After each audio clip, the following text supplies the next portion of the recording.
Kembali lagi di Cerita Cinta Channel. Jangan lupa like, comment, and subscribe ya. Terima kasih. Alan bingung harus memberi pengertian pada dua perempuan yang menanti jawabannya itu. Ia mencari jawaban yang pas dan logis agar tidak merasa salah. "Ayo keluar, biar kita bicara di luar," ajak Alan sembari merangkul tubuh istrinya. Alan langsung duduk diikuti oleh Sora yang duduk di sampingnya. "Coba katakan intinya saja, aku ingin dengar secara langsung darimu, Riana." Alan menatap tajam ke arah Riana yang masih berkaca-kaca. "Riana tidak ingin dijodohkan, Mas," ucap gadis itu. Ia menenggelamkan wajahnya cukup dalam. "Apa alasanmu menolaknya?" tanya Alan dengan penuh selidik. "Riana tidak mencintai pria tersebut, Mas." "Adakah hal buruk yang terdapat pada diri pria itu, sehingga kamu menolak lamarannya?" "Tidak ada, keluarganya baik sama Riana semenjak ibu meninggal. Namun Riana hanya menganggapnya sebagai kakak, tidak lebih dari itu." "Dari yang kamu katakan, pria itu tanpa celah, keluarganya juga baik padamu. Kalau hanya masalah cinta, mungkin akan datang setelah terbiasa," ucap Alan sembari menggenggam tangan istrinya. "Riana ingin menikah dengan orang yang Riana sukai, Mas. Seperti kalian berdua menikah atas dasar suka sama suka." Dalam benak Alan, "Duh Riana, kamu hanya melihat dari luar saja, hanya mampu menangkap sekilas. Kalau kamu mengikuti dari awal, mungkin kamu akan muak. Menjalani rumah tangga tidak hanya modal cinta, kesetiaan dan uang juga jadi faktor utama." Alan hanya diam, hanya hatinya yang berbicara. "Benar kata Mas Alan, Riana, bila orangnya baik dan keluarganya juga baik, mengapa tidak kamu coba mengenal lebih dekat dulu?" saran dari Sora. "Jadi kalian gak bisa menerima aku di sini?" Tiba-tiba gadis kalem itu merubah sikapnya. Ia berubah sedikit lebih marah. Mungkin beban mental yang membuat dirinya demikian. Dipaksa menikah kan memang tidak enak. "Bukan begitu, Riana," sanggah Sora. Ia jadi salah tingkah. Pak Danu selaku ayahnya Riana sudah banyak membantu mereka berdua. Kini giliran putri Pak Danu minta bantuan, masa Sora tidak ingin menolongnya? Sora jadi dilema dengan permasalahan Riana. "Kami tidak bisa membiarkan kamu tinggal di sini, Riana. Kita bukan keluarga atau kerabat jauh. Dan lagi di sini ada pria dewasa yang bukan siapa-siapa kamu. Aku takut malah warga akan menggerebek kita. Lagian kami juga warga baru, hanya kedamaian yang kami harapkan. Tapi jangan khawatir, nanti akan aku cari kosan buat kamu menenangkan diri sebentar, tapi tidak di sini. Sebelumnya kami sangat minta maaf," tutur suami Sora tersebut dengan sangat panjang lebar.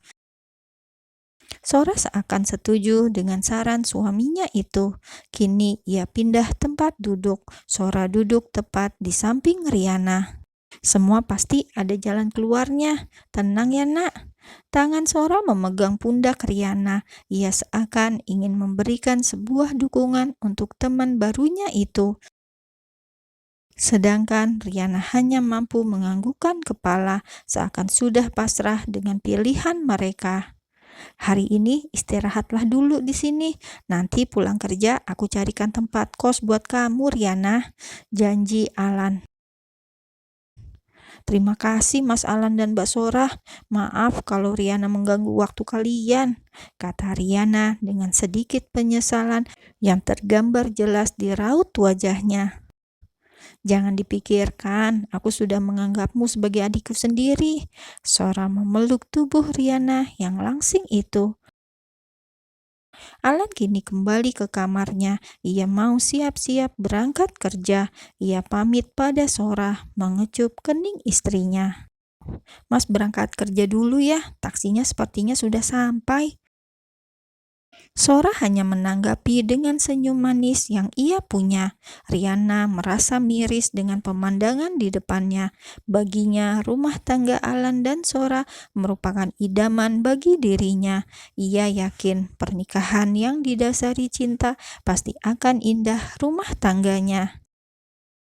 Riana ternyata belum cukup dewasa, pemikirannya tidak sesuai usianya. Ia terlalu naif memandang kehidupan berumah tangga. Mana ada rumah tangga yang damai selalu.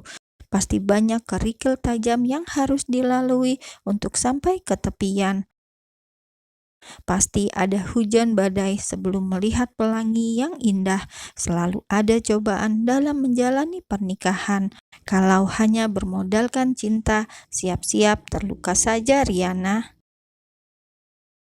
Setelah Alan pergi dari pandangannya, Sora kembali fokus pada teman barunya itu. Aku mau belanja ke depan, kamu mau ikut? Ajak Sora. Tidak, Kak, terima kasih. Aku sedang sembunyi. Kalau sampai ketemu sama orang-orang di sana, bisa-bisa Ayah dan Mas Kianu mengetahui keberadaanku. Ya ampun, maaf, Nak. Hampir saja aku lupa. Ya sudah, kamu silakan duduk. Aku mau belanja dulu. Sora menutup pintu rumahnya dari luar agar tidak ada seorang pun yang merasa curiga kalau dia menyembunyikan seseorang. Sora jalan kaki menuju tempat ia akan berbelanja. Dari jauh ia dapat melihat tukang sayur sudah tidak nampak kepalanya karena tertutup dengan badan ibu-ibu yang menggerubungi. Tukang sayur seperti gula yang dikelilingi para semut jumbo. Wah, Mbak warga baru ya? Sapa salah seorang ibu-ibu yang sedang belanja di sana. Iya, Bu, jawab Sora dengan ramah. Kenalkan, saya Bu Wati, istrinya Pak RT di sini. Bu Wati langsung mengulurkan tangan guna berkenalan dengan Sora. Soraya, Bu, panggil saja Sora. Oh my god, tangan kamu halus banget, Sora. Saya jadi minder. Tangan saya sudah seperti tangan kuli bangunan, sudah kapalan semua, kasar banget pokoknya. Tiap kata yang keluar dari Bu Wati membuat Sora terkekeh. Ia senang di tempat yang baru, banyak yang ramah pada dirinya. Masa sih halus?